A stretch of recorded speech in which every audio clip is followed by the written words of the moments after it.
এ কি, হঠাৎ আকাশটা এত অন্ধকার হয়ে গেল কেন? এখন কি ঝড় উঠবে? আমার ভীষণ ভয় করছে। ও মাঝি ভাই, নৌকা তাড়াতাড়ি চালাও। দিদিমণি, এখন তো নৌকা পাড়ে নেওয়া যাবে না।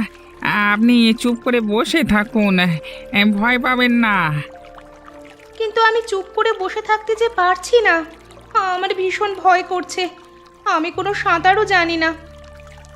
ভয় পাবেন না দিদি, আমরা সকলেই আপনাকে সাহায্য করব, কিন্তু আপনি যাবেন কোথায়? আমি রূপনগরে যাব। আমার মামার বাড়ি সেখানে। সেখানকার মোড়ল আমার মামা হয়। ও, আপনি বিমলচন্দ্র রায়ের বাড়ি যাবেন? আপনি চেনেন তাকে? চিনি বই কি, আমার বাড়ি তো ওই গ্রামেই। আর ভয় পাবেন না দিদি, আমি আপনাকে সাবধানে নিয়ে যাচ্ছি। আমাদের গ্রামের অতিথি বলে কথা আপনি। ও মা গো, নৌকাটা ডুবে যাবে নাকি? আমি তো সাঁতারও জানি না। বললাম তো আমি আছি, আপনি শান্ত হন। যতক্ষণ আমি আছি ততক্ষণ আপনি এই নদীতে ডুববেন না, নিশ্চিন্ত থাকুন। যদি সত্যি ডুবে যাই তখন? তখন আমি আপনাকে বাঁচিয়ে তীরে তুলে দেব। এবার নিশ্চিন্তে বসুন তো। হে বিধাতা, তুমি আমাকে বাঁচাও। শক্ত করে ধরে থাকুন, আর একটু পরই নৌকা থেমে যাবে। আমরা কি পৌঁছে গেছি? হ্যাঁ, আমরা পৌঁছে গেছি। ওই তো ওই সামনেই আমরা নেমে যাব।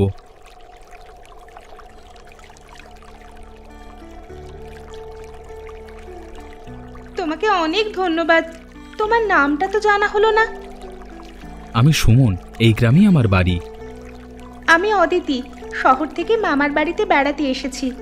সুমন, তুমি কি আমাকে আমার মামার বাড়িতে পৌঁছে দেবে? নিশ্চয়ই, আপনি আমার সাথে চলুন, আমি পথ দেখিয়ে নিয়ে যাচ্ছি।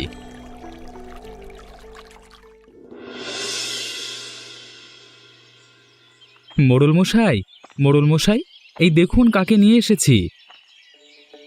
আরে, এ যে অদিতি মা, আমার ভাগ্নি। মারে, তুই শহর থেকে কখন এলি?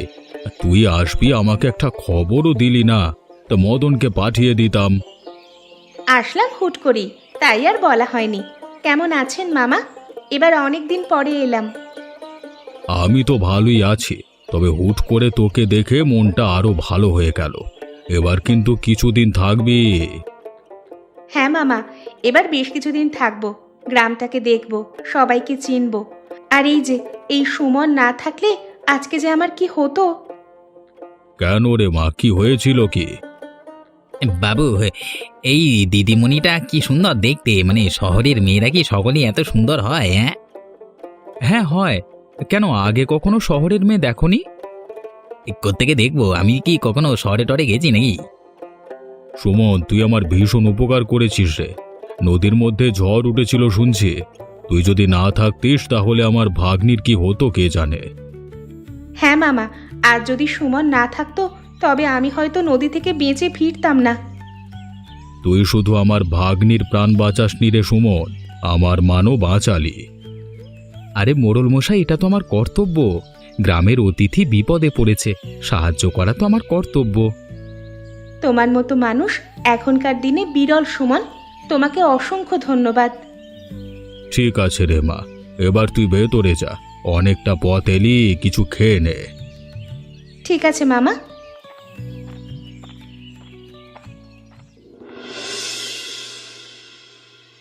অদিতি, দেখছো না এই গ্রামটা কত সুন্দর? শহরের ভিড়ের চেয়ে আমাদের এই গ্রামটা একেবারে শান্ত, তাই না?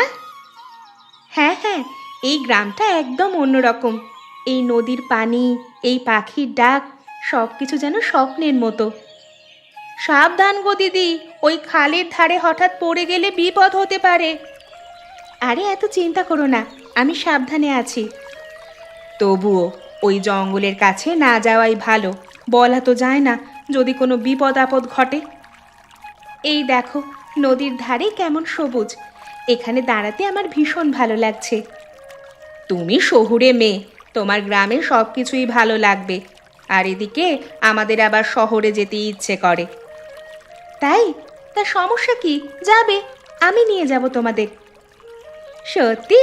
জানো দিদি, আমার না শহরে যাওয়ার খুব ইচ্ছা। কিন্তু দাদা কখনোই আমাকে সাথে নিয়ে যায় না। ও থাক, আর মন খারাপ করো না, আমি তোমাকে নিয়ে যাব। এই দিদি, এই সরো সরো ওখান থেকে, মনে হচ্ছে তোমার পায়ের কাছে একটা সাপ। সাপ? ও বাবা গো, কই সাপ?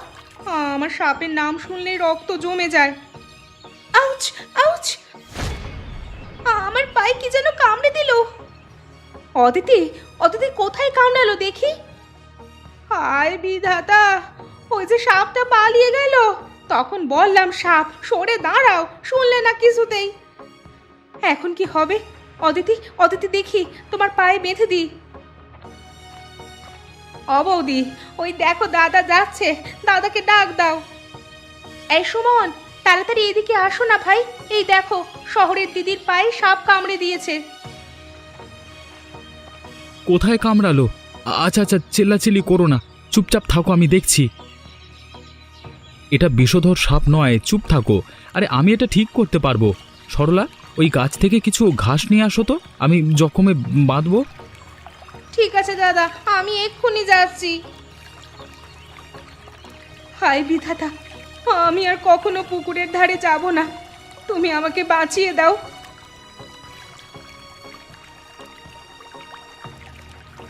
ভয় পাচ্ছ? বেশি ভয় পাবার কিছু নেই, আমি আছি। এই সাপের তেমন একটা বিষ নেই। তাছাড়া আমি যে ঘাসটা দিয়েছি, এটা একটু পর ঠিক হয়ে যাবে। গ্রামে সব সময় বিপদ রয়েছে, শহরের মেয়েরা এই জীবনে একটু অভ্যস্ত নয়। দিদি, তোমাকে আমি সাবধান করেছিলাম, আমাকে প্লিজ আমার মামার বাড়িতে নিয়ে যাও। তোমাকে অনেক ধন্যবাদ সুমন, তুমি বারবার আমাকে বিপদ থেকে উদ্ধার করছো। এটা কোনো ব্যাপার না, তুমি আমাদের অতিথি, এটা আমার কর্তব্য। এবার ধীরে ধীরে চলো। হ্যাঁ চল রে সরলা, আমরাও বাড়িতে যাই। হ্যাঁ বৌদি চলো। দাদা, তুই দিদিকে সাবধানে মোড়লের বাড়ি দিয়ে আয়, আমরা চললাম।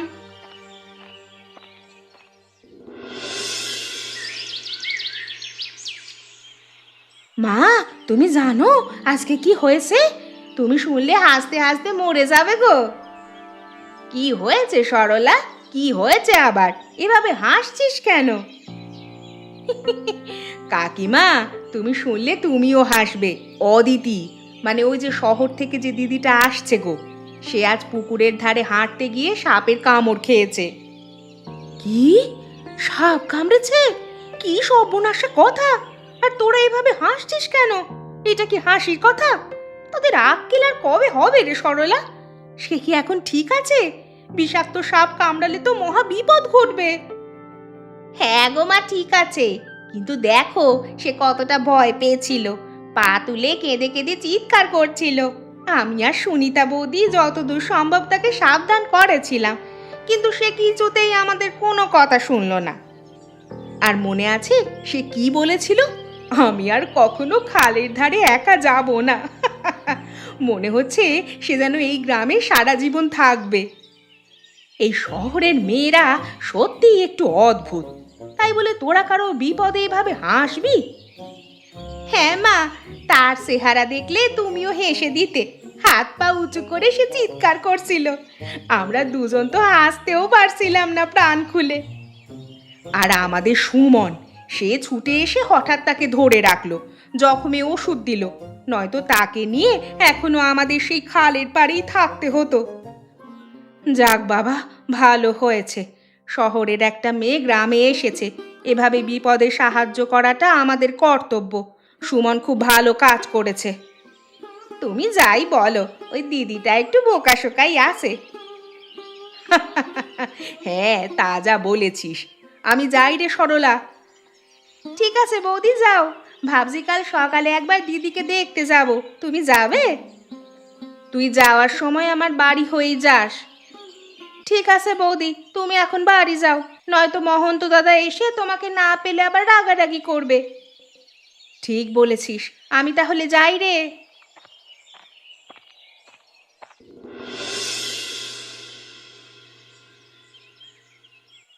কি শুনলাম, আমার অতিথি মাকে নাকি সাপে কামড়েছে? আরে ও সুমন, ওকে হাসপাতালে না নিয়ে গিয়ে বাড়িতে আনলি কেন? হ্যাঁ মোড়ল মশাই, তবে চিন্তার কিছু নেই, আমি প্রাথমিক চিকিৎসা দিয়েছি, আশা করছি আর কোনো অসুবিধা হবে না। তেমন বিষাক্ত সাপ কামড়ায়নি। ওর জ্বর আছে বেশ, গলা ব্যথা আর মাথা ব্যথাও শুরু হয়েছে। দুদিনের মধ্যে আশা করি এটাও ঠিক হয়ে যাবে। মামা, তুমি কোনো চিন্তা করো না, আমি ঠিক হয়ে যাব। আমার পায়ে আর কোনো যন্ত্রণা নেই। আমি কোনো রকম ঝুঁকি নিতে চাই না মা। তোমার কিছু হলে আমি তোমার মাকে কি জবাব দেব বলো তো? তোমার কোনো সমস্যা হলে বলো, আমি তোমাকে হাসপাতালে নিয়ে যাচ্ছি। মোড়ল মশাই, আপনি এত চিন্তা করবেন না। তবুও যদি বেশি সন্দেহ লাগে আপনি একজন ডাক্তার দেখিয়ে নিতে পারেন। কর্তামশাই, আমি কি কানাই ডাক্তারকে একবার খবর দিয়ে আনবো? আরে না না, লাগবে না ডাক্তার আনা, আমি ঠিক আছি। মামা, তুমি আমাকে নিয়ে এত চিন্তা করো না। ঠিক আছে, তবে আমি এ ঘরেই থাকবো, তোমার উপর চোখ রাখবো। তুমি ঠিকমতো বিশ্রাম নাও মা। আমি তাহলে যাই, কোনো প্রয়োজন পড়লে অবশ্যই আমাকে আবার খবর পাঠাবেন, কেমন? তোমাকে অনেক ধন্যবাদ সুমন। কর্তামশাই, অভয় দিলে একটা কথা বলবো। বেশি ভনিতা না করে কি বলবি বল। কইছিলাম কি কর্তামশাই, আপনার মনে হচ্ছে না এই সুমন দিদিমণির প্রতি একটু বেশি আগ্রহী? কি বলতে চাইছিস খুলে বল। তুই তো জানিস আমি এসব পেঁচানো কথা বুঝি না। আগে কথা, আমার মনে হয় এ সুমন পোলাটা ইচ্ছে করেই অদিতি দিদির পেছনে ঘুরঘুর করছে। আমি একদম নিশ্চিত এর পেছনে কোনো একটা কারণ আছে। মাথার মধ্যে সারাক্ষণ এসব কুটবুদ্ধি আটে, তাই না?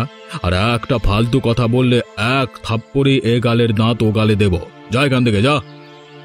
সত্যি কথার ভাত নেই, সত্য বললাম, আপনার ভালো লাগলো না। কি হয়েছে মামা? ও কিছু না মা, তুমি ঘুমাও, আমি তোমার পাশেই আছি। ঠিক আছে মামা। হায় রে, আর কতদিন এই কষ্ট ভোগ করতে হবে? ঘরে কিছুই নেই, দুবেলা দুমুঠো খেয়ে বাঁচবো তেমন উপায় যে আর দেখছি না।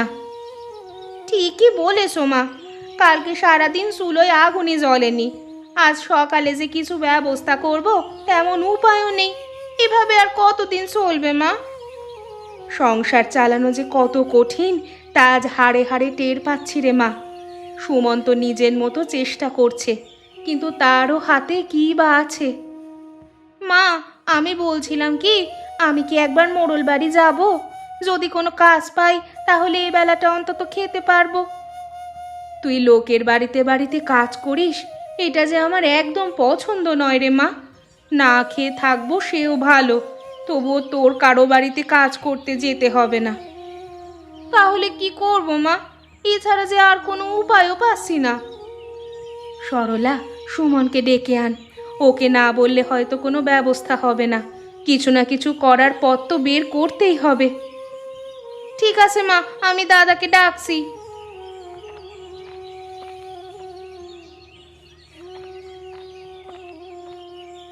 তুমি আমাকে ডাকছিলে মা? কি বলবে বলো, আমার আবার বাইরে যেতে হবে। তোকে আর কি বলবো বাবা, তুই তো শুধু নিজের মতো করেই ঘুরে বেড়াস, কোনো কাজকর্ম কিছুই যে করিস না।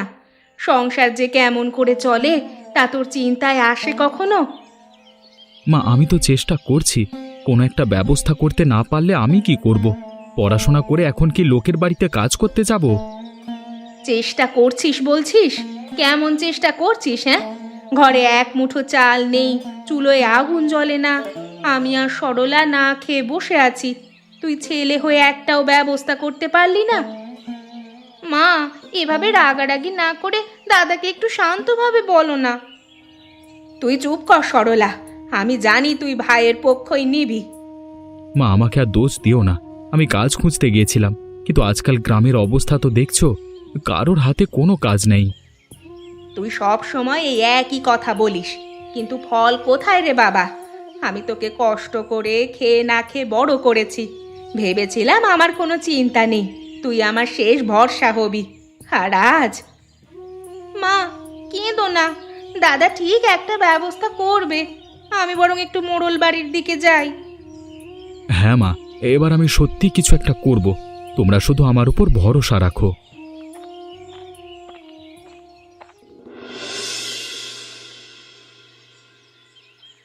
জেঠিমা, ও জেঠিমা, বাড়িতে আছো? কে রে? সরলা, তাই সাত সকালে তুই এখানে কেন এসেছিস? কি খবর রে? জেঠিমা, আমাদের ঘরে আজ কিছুই নেই। মা সকাল থেকে কিছু খাননি। আমি ভেবেছিলাম আপনি যদি আমাদের একটু সাহায্য করেন। কি বললি? সাহায্য? বলি আমরা কি তোর মায়ের অভাব পূরণ করার ঠেকা নিয়েছি? যতবার এসেছিস ততবারই বলেছি আমাদেরও খরচের শেষ নেই। শহর থেকে অতিথি এসেছে, তার খাওয়া দাওয়া, যত্ন, অন্যান্য খরচ সবই তো আমাদেরই করতে হয়। বলি কি কর্তামা, এদেরকে কিছু দিলেই পিছে পড়ে যাবে। আপনি বরং বলুন ওর দাদা সুমনকে আমাদের খেতে কাজ করতে পাঠাক, তাহলে আপনারও লাভ হবে। ভালোই বলেছিস রে মদন।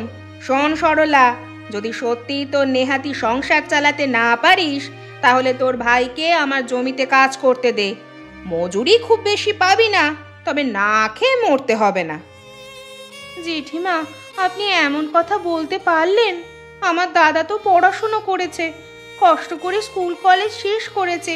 আপনি চাইলে অন্য কোনো কাজ দেন। বেশি কথা বলিস না, এত ফুটানি ভালো না রে সরলা। এই গ্রামে আমার কথাই শেষ কথা। পড়াশুনো করে কি বড় অফিসার হবে ও?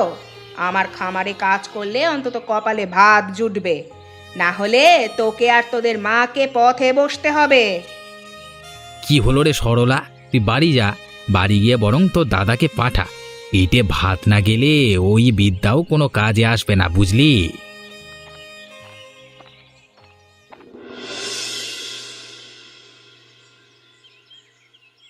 কাকা, কি কি কাজ করতে হবে বলুন।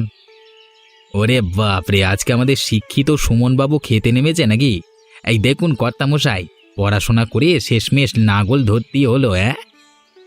আহ মদন, এভাবে কটাক্ষ করে কথা বলতে নেই, আর কাজেও কোনো লজ্জা নেই। সুমন, তুই আপাতত ক্ষেতের আল সমান করে দে। ঠিক আছে কাকা, আমি সব করে দিচ্ছি। কর্তামশাই, আপনি বাড়ি যান, আমি আছি এখানে। আমি লক্ষ্য রাখছি সুমন যেন কাজে কোনো ফাঁকি দিতে না পারে। ওরে মদন, তুই চুপ কর, কাজ করুক ছেলেটা। তবে মনে রাখ সুমন, মজুরি খুব বেশি হবে না, যা দেব তাতেই খুশি থাকতে হবে কিন্তু। ঠিক আছে কাকা।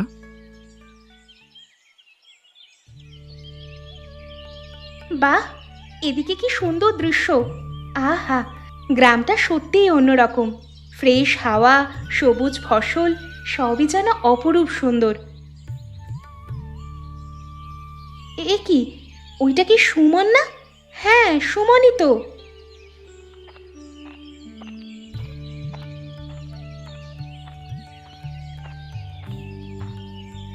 এই সুমন, তুমি এখানে কি করছো? আরে দিদি, আপনি এত রোদ্দুরের মধ্যে এইদিকে কিভাবে এলেন? আপনার কষ্ট হবে না তো? কষ্ট? আমি তো বরং উল্টে অবাক হয়েছি। তুমি তুমি এভাবে মাঠে কাজ করছো কেন?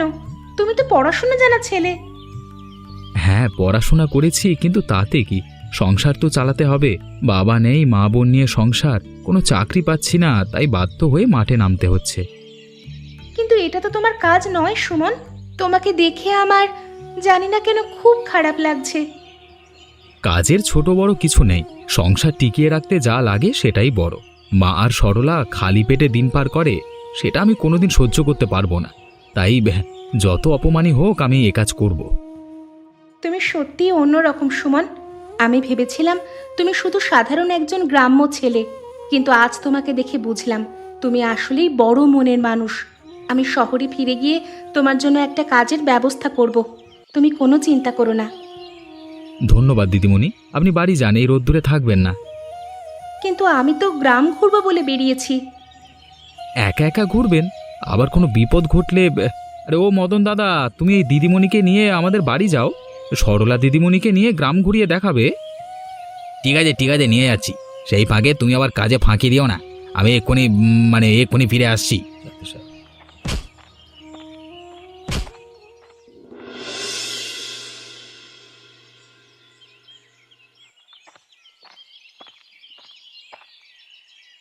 এই যে এটা বাড়ি, আপনি ভেতরে যান, আমি চললাম। ঠিক আছে মদন, তুমি চলে যাও। সরলা, সরলা, বাড়িতে আছো? এ কি দিদিমণি আপনি? ও মা, এই দেখো শহুরে দিদিমণি আমাদের বাড়ি এসেছে গো। দিদিমণি ঘরে আসুন।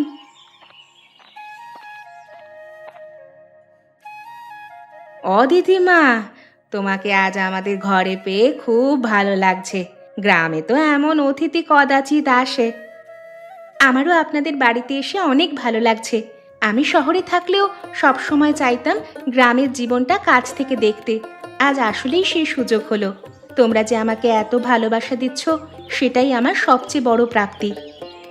শহরের মেয়েরা নাকি শুধু বড় বড় কথা বলে, কিন্তু তুমি তো একদম আলাদা। সত্যি বলছি, তোমাকে আমাদের বাড়িতে পেয়ে আমরা খুব খুশি হয়েছি। সরলা, আমাকে তোমাদের পুরো গ্রামটা ঘুরে দেখাবে? নিশ্চয়ই দেখাবে। সরলা, অদিতি মাকে নিয়ে ঘুরে আয়। ও যেখানে যেখানে যেতে চায় নিয়ে যা। দিদিমণি প্রথম আমাদের বাড়িতে এলো মা, কি খেতে দিই বলো তো? ঘরে যে কি ছুটি নেই। আরে আরে, আমাকে কিছু খেতে দিতে হবে না। তোমরা যে ভালোবাসা দিচ্ছ, এতেই আমি ভীষণ খুশি। কি করব বলো না, অভাবের সংসার। নুন আনতে পান্তা ফুরায়। ছেলেটাও পড়াশুনো করে ঘরে বসা, কোনো কাজ পাচ্ছে না। তোমাকেও এসব বলতে লজ্জা লাগছে। এভাবে বলবেন না, আমি আপনাদের বিষয়টা বুঝতে পারছি। আমি এবার যাওয়ার সময় সুমনকে আমার সাথে করে নিয়ে যাব। আমার বন্ধুর একটা দোকান আছে, সেখানে সুমনকে কাজে লাগিয়ে দেব ভাবছি। সত্যি দিদি, তুমি যদি দাদার জন্য কিছু করো, তবে মা আর আমি বাঁচবো গো। ওপরওয়ালা তোমার মঙ্গল করুন মা, তোমার অনেক ভালো করবেন উনি। দেখো তুমি। হ্যাঁ গো, শুনছ? ওই সুমনের বাড়িতে এখন অদিতি সারা দিন রাত কাটাচ্ছে। লোকে তো নানা কথা বলতে শুরু করেছে। আগে কর্তামশাই, এটা কিন্তু মোটেও ভালো দিক না। একদিকে সুমন আপনার খেতে কাজ করছে, আবার তার বাড়িতে শহরের অতিথি সারাদিন থাকছে। গ্রামের লোকজন এদের দুজনকে নিয়ে নানান কথা ভাবতে শুরু করেছে। এভাবে চলতে থাকলে তো আপনার ইজ্জত নিলামে উঠবে।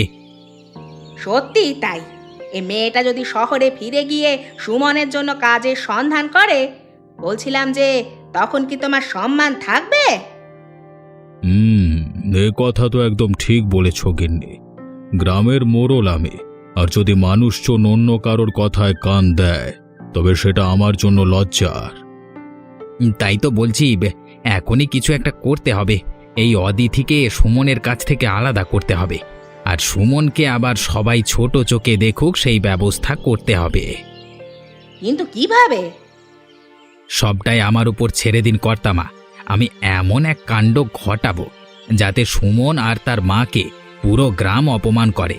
তখন দেখবেন অদিতি নিজেই তাদের থেকে দূরে সরে যাবে। আচ্ছা, তোমরা যা প্রয়োজন মনে করো করো, তবে সাবধানে। আমি চাই না আমার নাম খারাপ হোক। তুমি কোনো চিন্তা করো না গো, আমি তো আছি নাকি। হে কি হলো গো? আমার ঘরে টাকা গেল কোথায়? বলি, কে কে চুরি করলো আমার টাকা? কি বলছো এসব? কি হয়েছে কি? আমাকে তুমি কাল যে টাকাগুলো রাখতে দিয়েছিলে না, সেই টাকাগুলো আজ আর ঘরে নাই। কি বলছো কি এসব? এতগুলো টাকা ঘর থেকে কি হাওয়া হয়ে যাবে? মাফ করবেন কর্তামশাই, আমি দেখেছি সুমন রাতে ঘরে ঢুকেছে। সে নিশ্চয়ই এই টাকাগুলো নিয়েছে। আমারও সেটাই মনে হচ্ছে। সুমন? না না, এটা কোনোভাবেই সম্ভব নয়। মামি, আপনি আরও একবার ঘরে ভালো করে খুঁজে দেখুন। নিশ্চয়ই আপনার কোথাও ভুল হচ্ছে। কর্তামশাই, আমি সত্যি বলছি, আমি নিজ চোখে দেখেছি রাতের বেলা সে ঘরে ঢুকেছে। কিন্তু এই কথা আমি যে বিশ্বাস করতে পারছি না। সুমন রাতের বেলা আমাদের বাড়ি এসেছিল, এই কথার জন্যই নিশ্চয়। হ্যাঁ, সেটা জানি, কিন্তু আসলেই যে আমাদের বাড়ি এলে সেই যে চুরি করেছে, এটা তো ঠিক না। কিন্তু কর্তামশাই, আমার কথা বাদ দেন, কর্তামা যে দেখলো সেটার কি হবে? যদি সত্যি সুমন টাকাগুলো না নেয়, তবে প্রমাণ দেখাও। ঠিক আছে, সুমনকে ডেকে পাঠাও। আমাকে ডেকেছেন কাকা? সুমন, তুমি এসেছো। তুমি কি জানো তোমার বিরুদ্ধে কি অভিযোগ উঠেছে? কাকা, আমি জানি না কি হয়েছে। কিন্তু আমি কোনো টাকা চুরি করিনি। হ্যাঁ, তুই রাতের বেলা আমাদের ঘরে এসেছিলি না? তুই রাতে আসলি আর সকালেই টাকাগুলো নেই। সুমন, এটা কি সত্যি? সত্যি তুমি টাকাগুলো নিয়েছো? না দিদিমণি, আমি সারাদিন মাঠে কাজ করেছি। এরপর আমি সন্ধ্যায় এসে কাকার কাছ থেকে কাজের মূল্য নিয়ে বাড়ি গিয়েছি। টাকা চুরি করবার জন্য আমার হাতে কোনো সুযোগই ছিল না। কর্তামশাই, সুমন মিথ্যে কথা বলছে। যদি সত্যি তুমি অপরাধী না হও তবে প্রমাণ দেখাও। অবশ্যই, আমি রাতের বেলায় কোথায় ছিলাম সে প্রমাণ আমার হাতে আছে। কি প্রমাণ দেখাও? আমি কাজ সেরে এখানে এসেছি, এরপর টাকা নিয়ে বাজার করে বাড়িতে গিয়েছি। আমি আপনার অন্দরমহলে প্রবেশ পর্যন্ত করিনি। অদিতি দিদিমণি আমাকে যাওয়ার সময় দেখেছে। উনি বলেছিলেন ভেতরে যাওয়ার জন্য, আমি যাইনি। সুমন সত্য কথা বলছে মামা। তাহলে দেখা যাচ্ছে সত্যি কেউ ষড়যন্ত্র করেছে। তাহলে বিষয়টা কি দাঁড়ালো? আমি জানি টাকাগুলো কে নিয়েছে। এক্ষুনি প্রমাণ বের করছি। আমি এক্ষুনি বের করছি টাকাগুলো কোথায় আছে। প্রমাণ? তুই কি করে প্রমাণ করবি? টাকাগুলো তো কর্তামা তার লকারে রাতেই তুলে রেখেছিল। এই রে করা যা। আমি আর কখনোই এ বাড়িতে আসবো না কাকিমা, আপনি নিশ্চিন্তে থাকতে পারেন। আমি চললাম কাকা।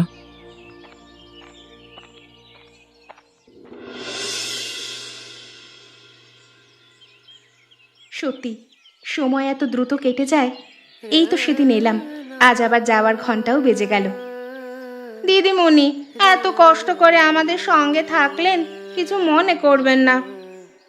তোমাদের সাথে থাকতে পেরে আমি অনেক আনন্দিত সরলা।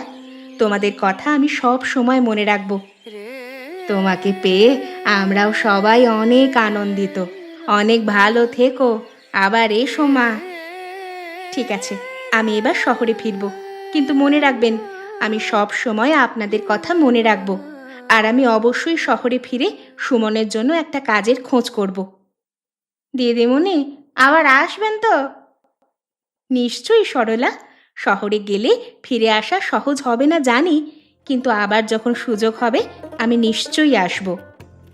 আমাকে ক্ষমা করবেন দিদিমণি, আমার জন্য আপনার অনেক কিছু সহ্য করতে হয়েছে। বরং তুমিই আমাকে ক্ষমা করো সুমন। আমার জন্য চোরের অপবাদ পর্যন্ত কাঁধে নিয়েছো তুমি। এসব কথা থাক মা, বেলা পড়ে যাচ্ছে। তুমি এখন রওনা দাও মা। তোমার যাত্রা শুভ হোক। সুমন, অদিতিকে এগিয়ে দিয়ে আসো। ঠিক আছে মা, চলুন দিদিমণি।